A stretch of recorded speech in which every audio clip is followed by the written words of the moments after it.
السلام علیکم، میں ہوں شعیب گل اور ہمارا آج کا موضوع ہے تھرمامیٹر۔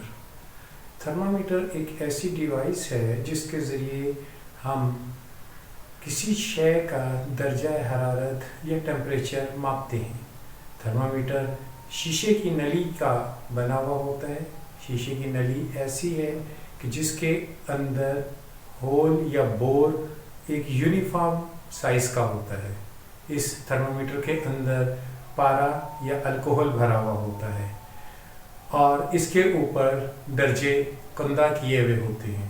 تھرمامیٹر جو ہے اس کے حصوں کے نام کچھ یوں ہے کہ یہ جو پورا تھرمامیٹر ہے جو اس کی ہے اس کو سٹیم کہا جاتا ہے، اور اس کے اندر والے بور کو کیپلری کہا جاتا ہے، جبکہ اس پہ بنی ہوئی درجہ بندی کو اسکیل کہتے ہیں، اور اس کے اندر فلوئڈ فل ہوتا ہے اور یہ وہ بلب ہے جس کے اندر فلوئڈ جمع رہتا ہے۔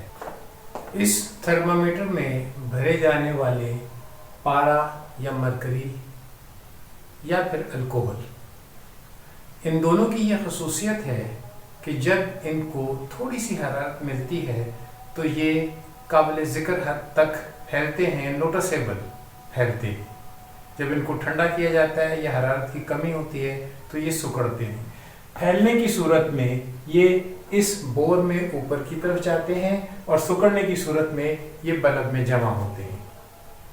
مرکری عام طور پر وہاں استعمال کیا جاتا ہے جہاں زیادہ درجہ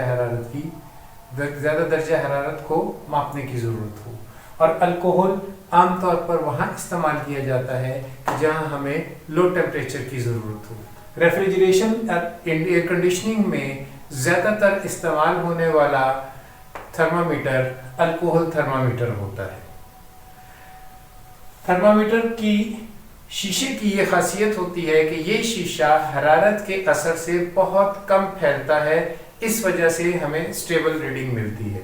ان تھرمامیٹر کے شیشے کے تھرمامیٹر کے علاوہ ڈائل ٹائپ تھرمامیٹر اور کئی طرح کے تھرمامیٹر ہیں، وہ اپنے انتہائی شدت کی سردی یا انتہائی شدت کی گرمی کو ماپنے کے لیے استعمال ہوتے ہیں۔ جیسا کہ پہلے ذکر کیا جا چکا ہے کہ تھرمامیٹر کے لیے دو طرح کی اسکیل استعمال ہوتی ہے، ایک سیلسیس اور دوسری فارنہائٹ۔